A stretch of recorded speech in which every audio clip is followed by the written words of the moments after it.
تکرار کا لامتناہی چکر۔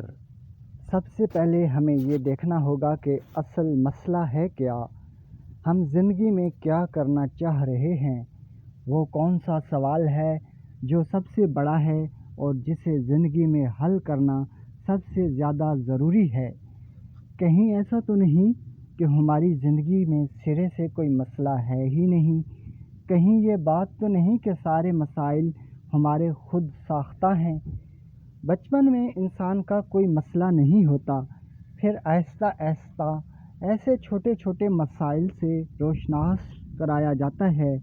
ماں کے دودھ کے بعد ہاتھ سے کھانا کھلا کر اسے سمجھانے کی کوشش کی جاتی ہے کہ اس کا مسئلہ یہ ہے کہ اسے خود کھانا سیکھنا ہے۔ پھر کپڑے پہننے کو مسئلے کے طور پر اجاگر کیا جاتا ہے۔ اسی طرح بتدریج اسے حروف تہجی اور گنتی جیسے مسائل کے سامنے کھڑا کر کے انہیں حل کرنے کا طریقہ کار بتایا جاتا ہے۔ اس طریقہ کار کی بنیاد صرف ایک ہے، تکرار، دہرانا۔ اسے پریکٹس کروائی جاتی ہے، بار بار ایک ہی کام کو دہرا کر جو مہارت حاصل ہوتی ہے اسے مسئلے کے حل کے طور پر دکھایا جاتا ہے۔ اس سارے سسٹم سے ہرگز اختلاف نہیں ہے، یہ تو ضروری شیطان ہے، اس کے بغیر گزارا ہی نہیں ہے۔ ہم ساری عمر اسی تربیت کے مطابق زندگی گزارنے کی سر توڑ کوشش کرتے ہیں۔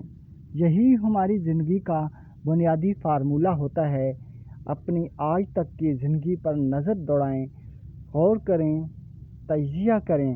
آپ دیکھیں گے کہ زندگی میں پیش آنے والے روزمرہ واقعات کو ہمارے ذہن مسائل کے طور پر لیتا ہے اور ہم ساری زندگی ان مسائل کو تکرار کے فارمولے کے تحت حل کرنے میں صرف کرتے ہیں۔ اپنے معمولات کا جائزہ لیں۔ روز صبح اٹھنے، دانت صاف کرنے، ناشتہ کرنے، اپنے کام پر جانے سے شام کو گھر واپس آ کر رات کو سونے تک کے تمام معمولات کو دیکھیں۔ آپ ہر شے، ہر عمل تکرار کی صورت میں کر رہے ہیں۔ یہ ہمارے ذہن کی پروگرامنگ ہے۔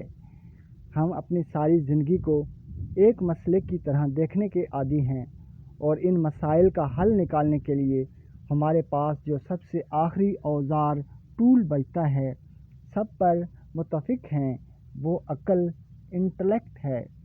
تکرار کے ساتھ ساتھ ہم ہر مسئلے کے حل کے لیے اپنی عقل کو استعمال کرتے ہیں، کیونکہ اس کے سوا انسان کے پاس اور کوئی ذریعہ نہیں جس سے وہ اپنی زندگی کو آگے بڑھا سکے۔ ایک طویل مدت زندگی گزارنے کے بعد ہمیں احساس ہوتا ہے کہ ہم اپنی زندگی کو جس سمت میں لے جانا چاہتے تھے وہ اس کے بالکل برعکس چلی گئی ہے۔ ہم نے اپنے آپ کو عقل کے اندھا دھند استعمال سے آج یہاں لا کھڑا کیا ہے، وہ ہمارے لیے مقام عبرت ہے۔ آج آپ جہاں ہیں، جو ہیں اور جس حالت میں ہیں، کیا آپ یہی کرنا چاہتے تھے؟ کیا آپ کے تمام منصوبے کامیاب رہے؟ خود سے یہ سوال پوچھیں اور اس کا جواب ڈھونڈیں۔ جب ہم یہ دیکھ لیتے ہیں کہ ہماری عقل اگرچہ ہر آنے والے نئے دن سے پہلے سے بہتر اور تیز تر ہوتی جا رہی ہے، کیونکہ اصول عقل کا یہ ہے کہ اس کا استعمال اسے بڑھاتا ہے، لیکن ہمیں ایک مدت کے بعد یہ احساس ہونے لگا ہے کہ اس قدر بہتر اور تیز تر ہوتی ہوئی عقل کے باوجود معاملات ویسے بالکل نہیں چل رہے جیسے ہم چلانا چاہتے ہیں۔ جب بھی ہم کسی مسئلے کو حل کرتے ہیں وہ خود تو حل ہو جاتا ہے، مگر مزید بہت سے نئے مسائل اور نتائج کی شکل میں اپنے بے شمار انڈے بچے دے جاتا ہے۔ یہ وہ وقت ہے جب ڈپریشن حملہ آور ہوتا ہے، اعصاب اور ذہنی دباؤ کا شکار ہونے لگتے ہیں اور ہم اپنی صاف دکھائی دیتی ناکام زندگی سے گھبرا کر کسی نئی پناہ گاہ کی تلاش میں نکل کھڑے ہوتے ہیں۔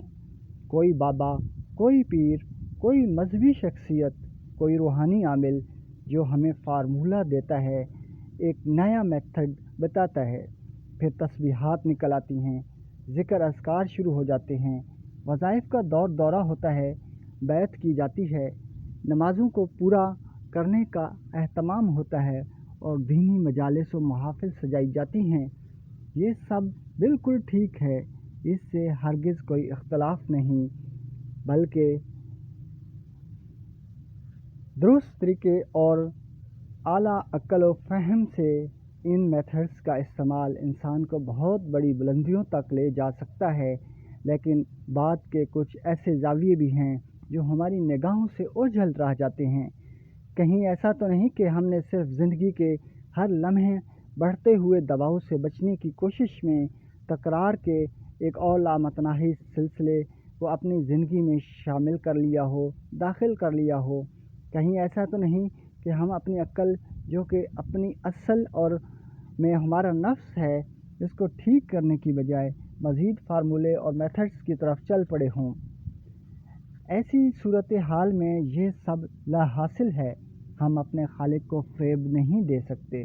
وہ جانتا ہے کہ یہ وہی آدمی ہے، وہی اس کی نفسانی خواہشات ہیں، وہی روٹین ہے، صرف اداکار نے ایک اور نیا روپ دھار لیا ہے۔ یہ مزید وقت حاصل کرنے کی کوشش کے سوا کچھ نہیں ہوتا۔ صرف اور صرف کسی میتھڈ یا کسی فارمولے سے نفس کبھی اطاعت نہیں کرتا۔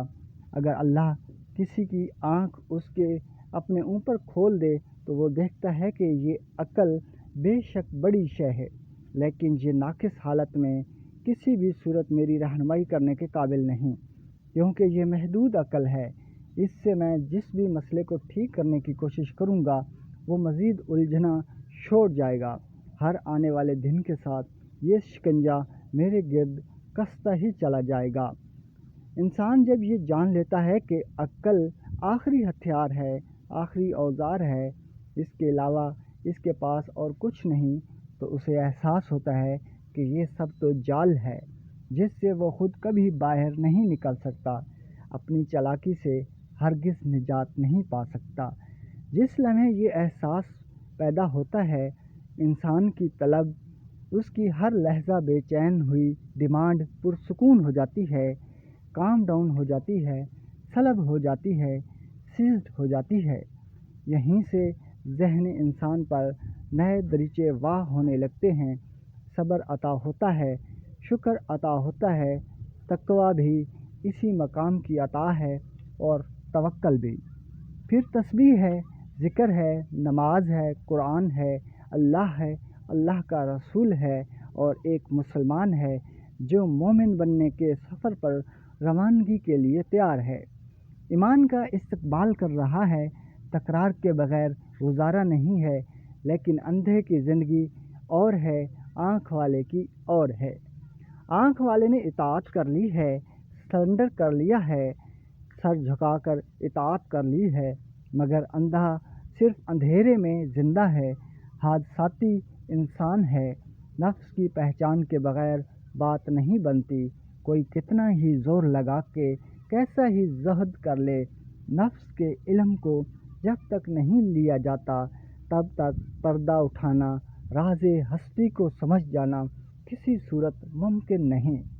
اپنے سب سے بڑے دشمن کو صرف اسی صورت شکست دی جا سکتی ہے جب اس سے لڑنے والا صاف صاف اسے دیکھ کر جان نہ لے کہ آخر وہ کس سے لڑ رہا ہے، اس کی جنگ کس کے ساتھ چل رہی ہے۔